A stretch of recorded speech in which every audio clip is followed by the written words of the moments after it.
দ্রুত সময়ে কপি করার টেকনিক কিভাবে সহজে আপনি কপি করতে পারবেন। লাইন নেবেন, এল লিখে এন্টার, 5 ফিট।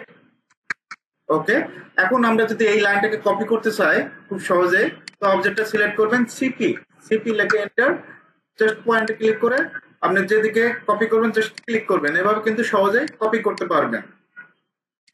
এখন এই অবজেক্টগুলো অথবা লাইনগুলো সিলেক্ট করি, সিলেক্ট করে সিও, সিও লিখে এন্টার, সিও দিলে হবে, সমস্যা নাই। এই সাইডও কিন্তু আপনি ইচ্ছা মতো কপি করতে পারবেন। এখন আমরা চাচ্ছি যে নির্দিষ্ট মেজারমেন্টে কপি করব, সেটা কিভাবে করবেন। Line 2 fit.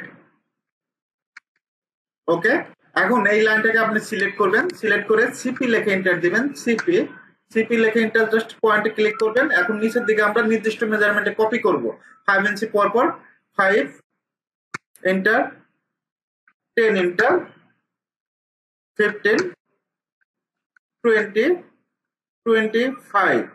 এভাবে কিন্তু নির্দিষ্ট মেজারমেন্টে কপি করতে পারবেন। এখন যদি আমরা মেজারমেন্টে চেক দেই, সেটা কিভাবে চেক দেব, ডিএলআই লিখে এন্টার,